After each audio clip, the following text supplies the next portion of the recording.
Yeah, I don't know if y'all can see that or not, but that is fuel. I'm just pouring fuel out the tailpipe. Like that little bit of smoke, it's not oil, that's fuel. And we're gonna do something to address that today.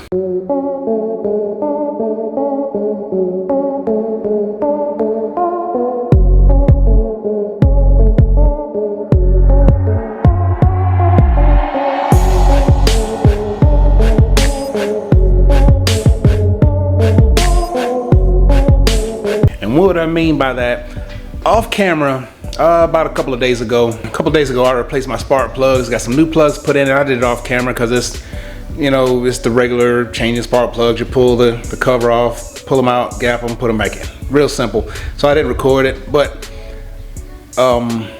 before I changed them, you know, there was a little bit, I've noticed a little bit, you know, like I was gas, you know, just coming out the tailpipe, like I wasn't getting a full burn. And I got these spark plugs at 24 thousandths. And I did a little bit of research, and you know, that's why I got them at 24 thousandths, because the other plugs got to 24 thousandths, and I've seen some other folks on YouTube got theirs at 24 thousandths. Then I got to looking a little bit deeper, and some folks were saying that, you know, you gap them around 26 to 28 or something like that if you're running something like 16 pounds of boost. You know, and that's about what I got, is about 16 pounds of boost on this thing. And so what I'm gonna do is I'm gonna open the gap up on them to about 28 and see what we got. Because I've seen people with actual Whipples 2.3 that they said they got theirs between 28 and 32. But I'm gonna gap mine to 28 and see if we get any a more complete burn, so that gas that's coming out of the tailpipe will burn.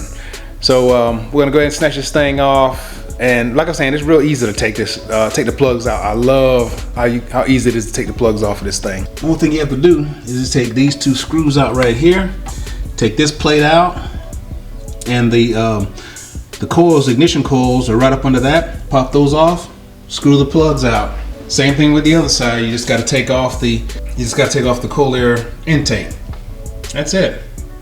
And that right there, same thing with those. Take up two screws, take the cover off, take the coil, ignition coils off, and then snatch the plugs out. Simple process. I'll get back with you when I get those bad boys out, and we can gap these things to 28 thousandths and then put them back in. Well, I got the passenger side out, and they're a little warm, but that's what it looks like after, I think about, what's today? I think about 3 days. Not too bad, I guess. Burn looks okay. But what we're gonna do is gap these bad boys to 28 thousandths and put them back in. I just wanted to show you what they look like after about 3 or 4 days of burn.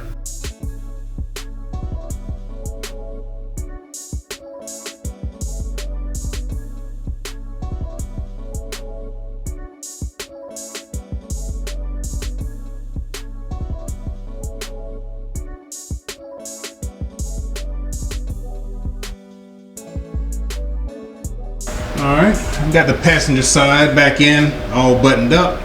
Everything's back in place. This side over here is ready to rock. Alright, I just took out all the plugs on the driver's side. And this is what we got here.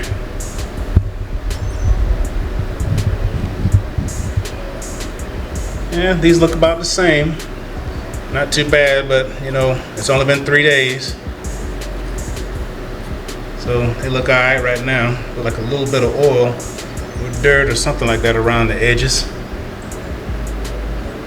Maybe a little leaked in there from the top because it's right around, I guess, the top of it where the boot is sitting at. But yeah, alright, I'm gonna get these bad boys right here gapped up and back installed in the Terminator. No, real quick, right before I put these in, I went ahead and measured them with an accurate feeler gauge, because I did gap them with the AutoZone gapping tool or whatever, just to see how accurate this thing is. And every one of these was right at 24 thousandths. You know, a lot of people don't like using these things, which is understandable, because you know, you kind of scrape it up trying to gauge it. But this time I'm gauging it with a feeler gauge instead, so it'll be definitely accurate. But yeah, it did come out to 24 thousandths, all 4 of them, like I had the first time. thought you just might want to know that. But yeah, definitely recommend a feeler gauge instead. A lot more accurate. I don't know how good you're gonna hear me because this bad boy is so freaking loud. But I let it run. I drove it around for a day just to see if it would change any with the smoking. Remember I had a little bit of smoking and I gapped it from 24,000s to 28,000s and I didn't see any more smoke. I mean, maybe that helped the gas burn, I don't know. But you can take a look.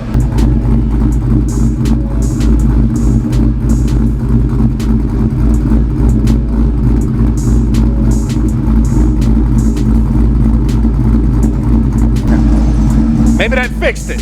I don't know. Now let me cut this thing off.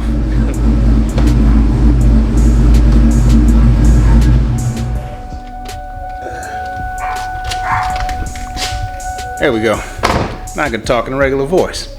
But yeah, maybe that took care of my little bit of a smoke issue. Because it was, like I was saying, it was like a little dark kind of smoke coming out, but it was real light. And on the other spark plugs, I went back and remeasured those, and I thought they were 24,000s, but they was actually 26,000s. And so when I went down to 24,000s, it probably wasn't getting a good burn on the fuel that was in the chamber. And when I went up to 28, it burned off that extra fuel. You know, maybe it worked. I don't know. I'm gonna continue to evaluate it just to make sure it did work. But I think it worked, because I don't have any more smoke now. I drove it up and down the road yesterday, today, just got back from a drive just to see if it would do the same thing again. Didn't smoke, so maybe that solved the problem. All right, I guess that's the end of this one. So if you like that, hit that like button, hit that subscribe button, hit that notifications bell and get that fresh stuff when it comes out, and we'll see you later.